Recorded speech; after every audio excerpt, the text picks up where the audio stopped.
Welcome, Drink with James, episode 183.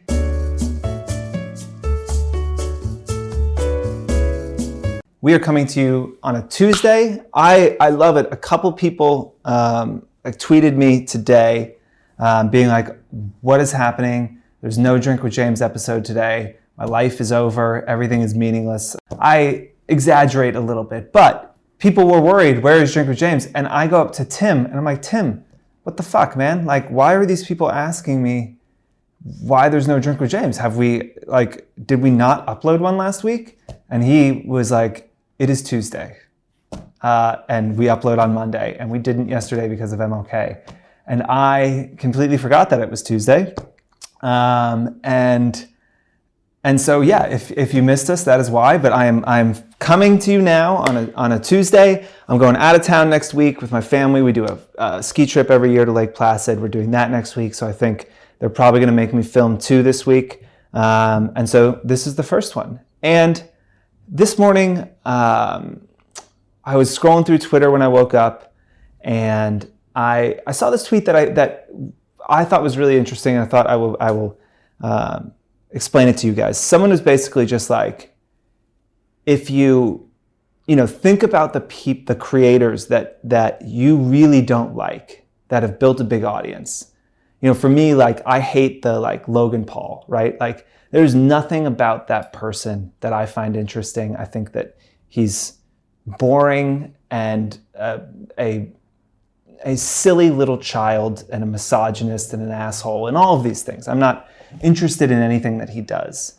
And this guy writing this tweet was essentially like, there can be, as a marketer or as a creator, value in following along with creators or people that you don't necessarily personally connect with to understand what they're doing to build an audience. What are these people that again, while you may not like them or connect with their content, can you learn something from them? And I think that we are, in general, much more likely to, follow along with stuff that we really personally enjoy.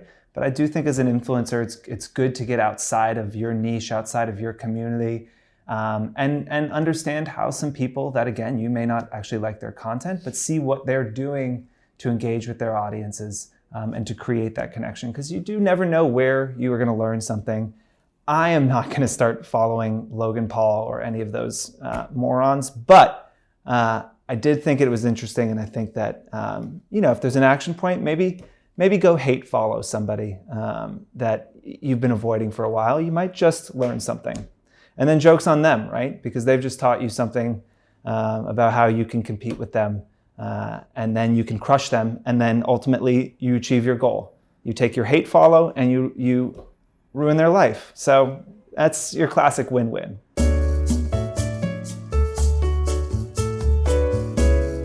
All right, question number 1 was around audience demographics and why they are important. Specifically in this case, an influencer has a larger male following than a normal female skincare influencer. But something like skincare is unisex, and so that technically shouldn't impact your ability to work with brands. So let's step back here. Do brands care about demographics? Absolutely. Demographics on a whole, even from Instagram, are a bit of a guess. So you don't have to disclose your sex, your age, your household income, anything like that when signing up for Instagram, where you live. And so a lot of it is a guess in general. So that is one thing. We get questions all the time. Your data is different than Instagram's. That is why everyone's just kind of looking at the content and trying to make assumptions. Is this a man? Is this a woman? Where do they live? How much money do they make? Are they married? Et cetera, et cetera, et cetera, et cetera. So, why is it important? Well, yes, for most of these brands, they say, 75% of our customers are women or 75% are men. And so obviously I want to work with influencers whose demographic split matches that of my customers, unless I am specifically going after a new customer base, right? We had years ago a whiskey company come to us and say, 90% of our customers are men. We think there's a real opportunity to market whiskey to women.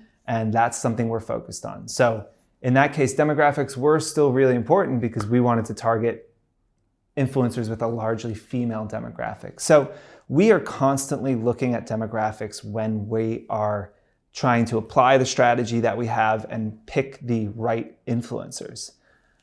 Now, as an influencer, sometimes split demographics can make it difficult to close those brand deals. It can be hard if working specifically in skincare, obviously in makeup, to explain your male audience, right? Do men buy skincare? Absolutely. Do men buy makeup? Absolutely. At much lower numbers than women do in general. And then often, like it or not, or whether this is right or wrong, specific brands inside of even the skincare category are obviously marketed to men and women, right? Like, it's crazy to me that there's this is moisturizer for men and this is moisturizer for women. There's just moisturizer, really. And yes, we are biologically different. Our skin is different. There are different needs, but it seems more to do with the fact that men are uncomfortable at buying skincare. So it has to be this ridiculous macho thing of just some guy with a handlebar mustache being yes, get your skin looking tip top, because they don't want to be seen as gay because we live in America. And even though it's 2020, that is still a big driver of most men's behavior. So I digress. What do you do if that split is unfavorable for you? So one is understanding your audience a bit more. If you have a skincare specific feed, for instance, and you're yes, I'm 50-50 men, women, but my male followers are crazy about skincare. They love luxury skincare. Here are DMs, here's explanations, get ahead of it, right? Anything that a brand could come at you and say hey, this looks weird, always good to get ahead of it. I talk about the freestyle rap at the end of 8 Mile, where Eminem, in his freestyle, he takes everything that the guy is gonna say about him and says it himself. He's yeah, whatever, I live in a trailer, whatever. I don't know what he said. It was great. Great moment in cinema, but I don't remember the rap exactly. And then it kicks over to the other guy. He's got nothing to say, right? So we think about that in our sales meetings, right? If we're the smallest company, we use that as a strength. We don't wait for the brand to say, well, you guys are the smallest company pitching us. We get in front of it. We say, we know we're the smallest company here. Here's why that is a positive for you. We don't let them turn it into a negative. So understand those demographic splits and understand how to talk to them. Now, if, I'm going to use a friend, Olivia Caputo here, as an example. I met her 2 years ago. She's from Florida. She's got she's got a history in beauty pageants. She had a following that was largely male. And she's I want to move to New York. I want to do this influencer thing. And, part of my advice was you have to try and shift, that audience. That New York brands are going to look at it and say you're a beautiful girl that is posting bikini photos and has attracted a male audience. And that male audience isn't interested in, our brand's new color palette that's coming out this month, right? They're following you for different reasons. And so she put the work in over years to shift her content away from the Florida beach vibes into, a young professional woman who's in New York trying to make it and hustle and incorporating beauty, incorporating skincare and hair and all of these things. And she has over the years significantly changed her audience to be quite a bit more balanced, or, to be more women than men, and is killing it. We work with her all the time. She's great. That took years to get there, but you can change those things. If you feel your demographics are not representative of the content that you want to create anymore, you can change that. It's going to take a long time to get there. And, the advice I gave Olivia years ago, potentially be the same advice I'd give you now, is if you feel I know 30% of my audience isn't valuable to brands and they always bring that up, then again, one way to get ahead of it is be hey, I know that you don't want to market to these 30% of men, so I'm not going to charge you. I'm going to reduce my rates 30%. That's how much I want to work with you. Like, I'll give you that for free, And I'll say, like, I understand that this may not align with your strategy, so let me cut the price off. And so instead of being charging like someone with 100,000 followers, I'll charge like someone with 70,000. It makes you sound a lot more confident. It, again, makes the brand be like, oh, that's really fair. And it's you being honest and transparent and not trying to just optimize that relationship for the dollars that you can get today, but think about the long-term success of the partnership.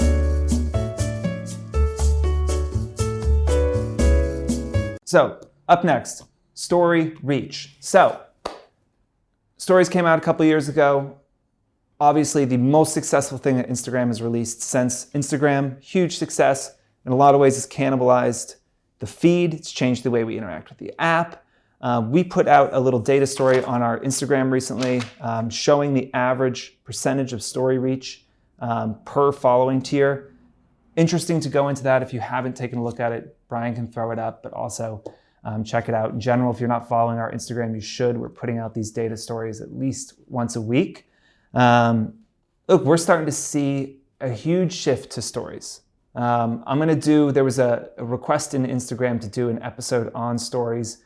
We are working on that now, so that will be coming. So I'm not going to talk about tips and how to optimize and get more reach on your stories, but important to think about what is happening here in Instagram as a platform in general. When Instagram started, it was a way to connect with your friends, mostly it was a way to connect with your friends. It was bought by Facebook because any app that comes out that's about sharing photos with your friends, Facebook will buy. You want to get acquired by Facebook, build a successful app that's all around sharing photos with your friends, and they will fucking buy you. Because they understand that is at their core, their core competency and their competitive advantage is that, like, for better or worse, the world has changed in a way that, like, that is how you keep up with people. And so they want to own any app where you communicate with your friends with photos. WhatsApp was bought because there were more photos being sent on WhatsApp every day than they were being published on Instagram when WhatsApp got bought. So they snapped it up. Snapchat, obviously all about sharing photos with your friends. They wanted to buy it. They got rebuffed and they just copied it.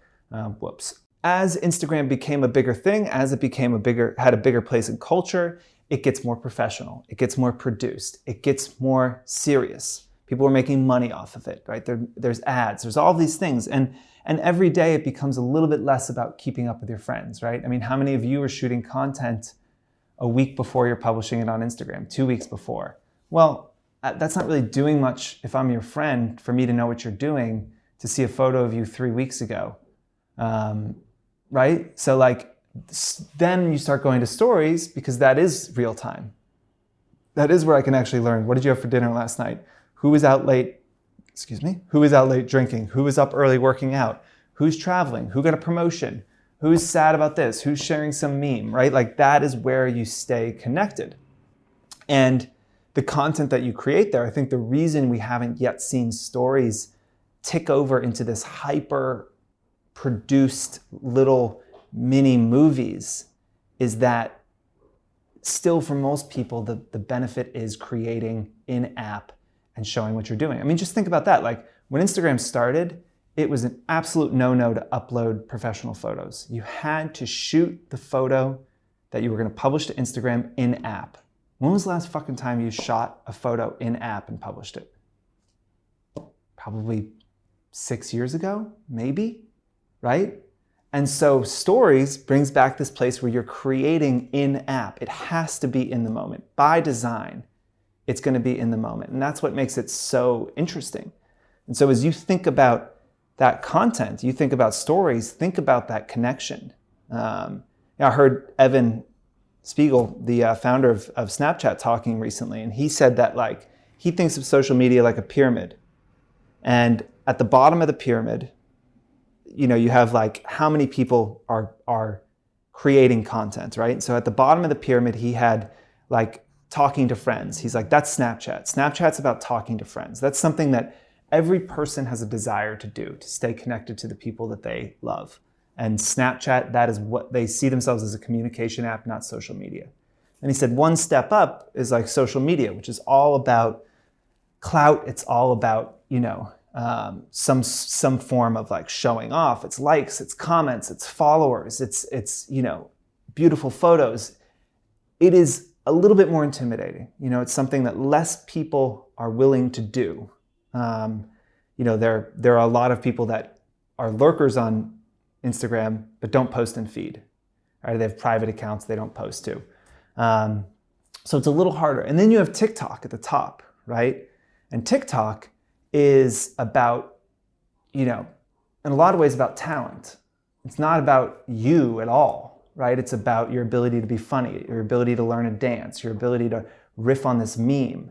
And that's something that is like very intimidating for most people. And while if you look at TikTok as entertainment, which it is, the appetite for consuming entertainment is massive.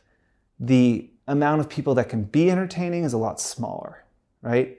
And TikTok, again, it's not about sharing your life. It's not about connecting with friends. And so the creator pool is much smaller because it feels like everything you create needs to be something that could be seen by 10 million people.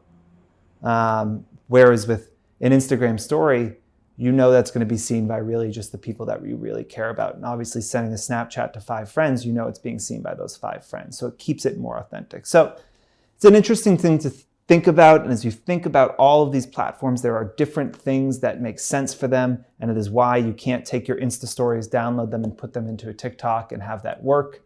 It is why a brand can't take their magazine ads and put them into Instagram and have that work. It is why if you probably shot your Instagram photos in camera and published it to your feed, it probably wouldn't be great. If you were like, what? I'm only using Valencia filter this year. That is it. That time is probably past as well. So each platform and each feature in each platform has its own specific use, but important to remember why they were built and what drives engagement on these things.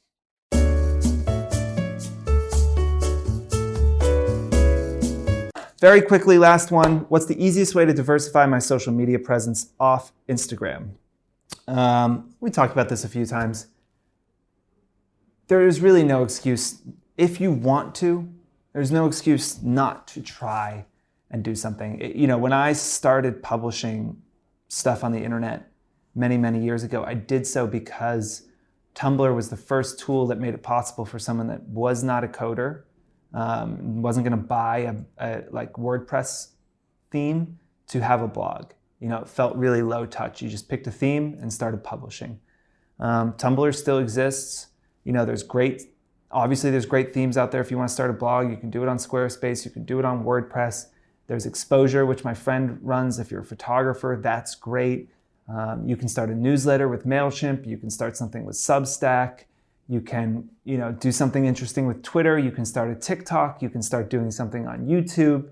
I mean, there is kind of no end to how you can diversify.